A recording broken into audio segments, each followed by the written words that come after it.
శనిక్కాయలకు బెల్లాలకు అమ్మేస్తారు ఇలా కావలసిన వాళ్ళకు. వీళ్ళకి నచ్చినోడు ఎవడన్నా ఉన్నాడంటే 99 పైసలకు భూములు ఇస్తారు. వీళ్ళకి నచ్చినోడు ఎవడన్నా ఉన్నాడు అని అంటే ఏకంగా 30 ఏళ్ళ కాంట్రాక్టు 40 ఏళ్ళ కాంట్రాక్టు రూపాయిన్నర ఇస్తే చాలంటారు. విచ్చలవిడిగా భూములు శనిక్కాయలకు బెల్లాలకు అమ్మేస్తా ఉన్నారు. 4 రూపాయల 60 పైసలకు పీపీఎల్ చేసుకుంటా ఉన్నారు.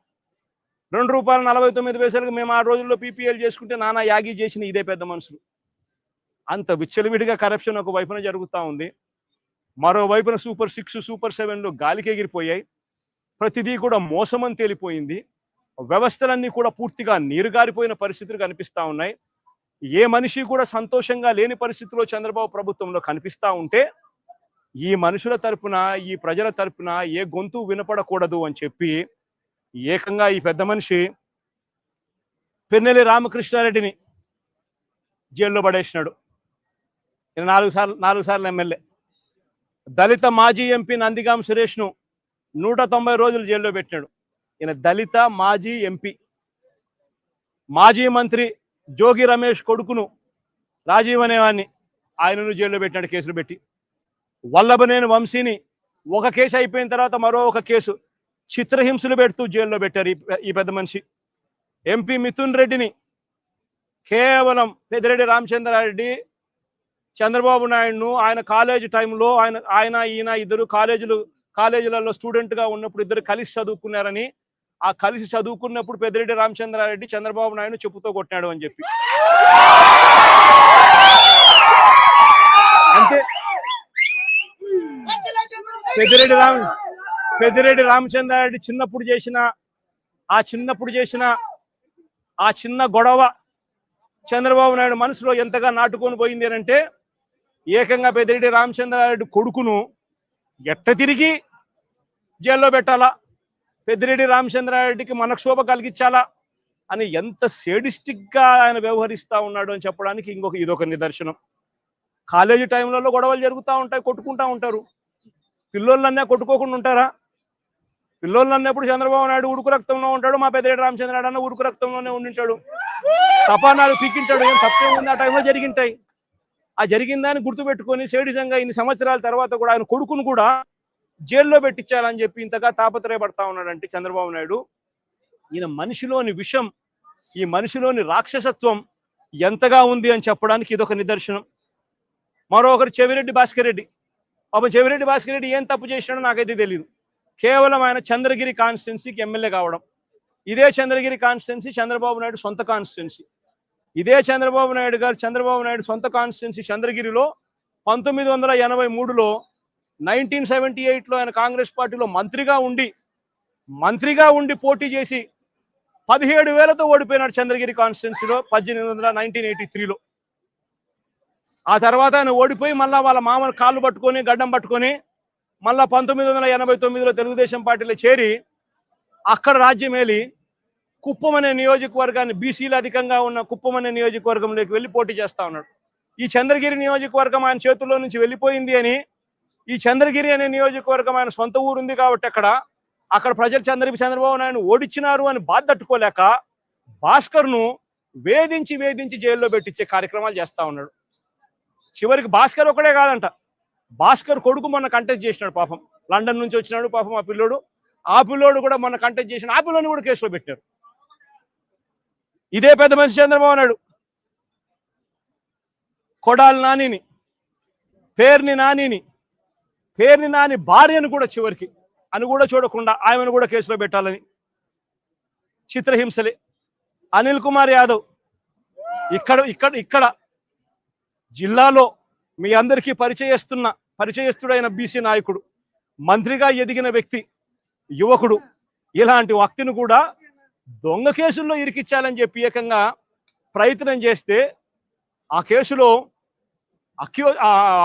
ఆ విట్నెస్ వెళ్ళి జడ్జి ముందర పోలీసులు నన్ను 3rd డిగ్రీ ఉపయోగించి నన్ను దొంగ స్టేట్మెంట్ తీసుకునే ప్రయత్నం చేశారు అని చెప్పి ఏకంగా మెజిస్ట్రేట్ ముందర చెప్పినాడు అని అంటే ఎంతటి దారుణంగా వీళ్ళు పోలీసులను ఉపయోగిస్తున్నారని చెప్పడానికి ఇదొక నిదర్శన. జోగి రమేష్ మరో బీసీ నాయకుడు, సజ్జల రామకృష్ణారెడ్డి మా పార్టీలో మరో సీనియర్ నాయకుడు, ఆయన కొడుకును కూడా వదలడంలా, ఆయన కొడుకును కూడా భార్గవరెడ్డి అనే ఆపిల్లోని కూడా వేధించే కార్యక్రమే. వైవి సుబ్బారెడ్డి మరో మా పార్టీకి సంబంధించిన మరో సీనియర్ నాయకుడు, ఆయనను ఒక్కడే కాదు ఆయన కొడుకును కూడా మళ్ళీ తీసుకొచ్చే కార్యక్రమం. దేవినేని అవినాష్ విజయవాడకు సంబంధించి దేవినేని అవినాష్ మా జిల్లా కృష్ణా జిల్లా అధ్యక్షుడు, ఆయనను కూడా చిన్న పిల్లోడని కూడా చూడకుండా ఆయన మీద కూడా కేసులే. తలసిల రఘురాం, అంబటి రాంబాబు, అంబటి మురళి, విడుదల రజని, దళిత ఎమ్మెల్యే చంద్రశేఖర్, బూచేపల్లి శివప్రసాద్, ఉషశ్రీ చరణ్, తోపదుర్తి ప్రకాష్ రెడ్డి, మాజీ ఎంపీ గోరంట్ల మాధవ్, మేరుగ నాగార్జున్, దాడిశెట్టి రాజా, అబ్బాయి చౌదరి, సుధీర్, సత్తెనపల్లి మన తరఫున పోటీ చేయబోతా ఉన్న క్యాండిడేట్, లేళ్ల అప్పిరెడ్డి, గోపిరెడ్డి శ్రీనివాసరెడ్డి, సిదిరి అప్పలరాజు, మరో బీసీ మంత్రి ఉప్పాల రాము, మన ZP chairman Uppala Harika husband, Mondithoka Arun మన పార్టీకి సంబంధించిన ఎమ్మెల్సీ దళితుడు. ఈ నాయకులందరి మీద కూడా తప్పుడు కేసులే. మా ప్రతాప్ అన్న కూడా ఇక్కడే ఉన్నాడు. ప్రతాప్ అన్న కూడా మీద కూడా ఇంకో తప్పుడు కేసు. ఇవి కాక ఇతర నాయకుల మీద, ఇతర కార్యకర్తల మీద సోషల్ మీడియాలో చంద్రబాబు నాయుడు గారి ప్రభుత్వం చేస్తా ఉన్న అన్యాయాలను ప్రశ్నిస్తా ఉన్న వాళ్ళ మీద కొన్ని వేల సంఖ్యలో కేసులు పెడతా ఉన్నారు, హరాస్మెంట్ చేస్తా ఉన్నారు. నేను అడుగుతా ఉన్నా చంద్రబాబు నాయుడు గారిని, అయ్యా చంద్రబాబు, నువ్వు చేసే ప్రతి పని కూడా ఒక తప్పుడు సాంప్రదాయానికి నువ్వు విత్తనం విత్తుతున్నావు.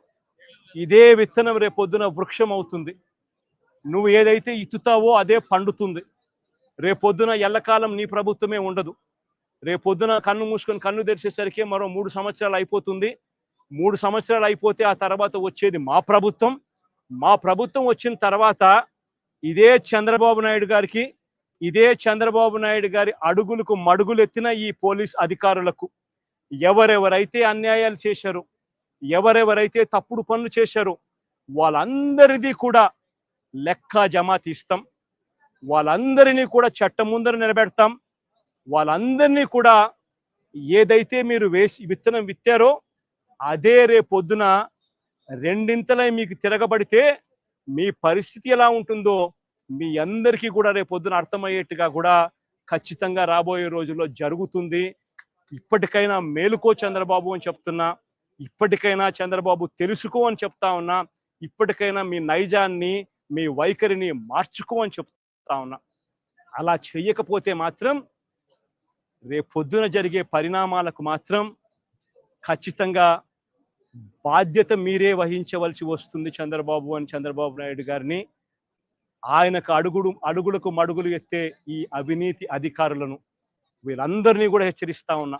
అధికారులు కొంతమంది అనుకుంటా ఉండొచ్చు, మేము రిటైర్ అయిపోతామనో, లేకపోతే విఆర్ఎస్ తీసుకొని పోతామనో, లేకపోతే ఇక్కడ నుంచి కనపడకుండా విదేశాలకు వెళ్ళిపోతామేమో అని చెప్పి అనుకుంటా ఉండొచ్చు. ప్రతి అధికారికి చెప్తా ఉన్నా, సప్త సముద్రాలు అవుతాయి,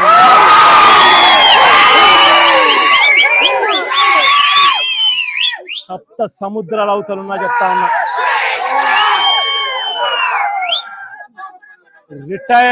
రిటైర్ అయి ఉన్నా కూడా చెప్తా ఉన్నా. విఆర్ఎస్ తీసుకొని ఉన్నా కూడా చెప్తా ఉన్నా. ప్రతి ఒక్కరిని పిలిపిస్తాం. ప్రతి ఒక్కరిని కూడా పిలిపించి మీరు చేసిన ప్రతి పని కూడా చట్టం ముందర నిలబెట్టి మీ అందరికీ కూడా ఖచ్చితంగా శిక్ష పడేలా ఖచ్చితంగా అడుగులు పడతాయని మాత్రం ప్రతి ఒక్కరిని హెచ్చరిస్తా ఉన్నా.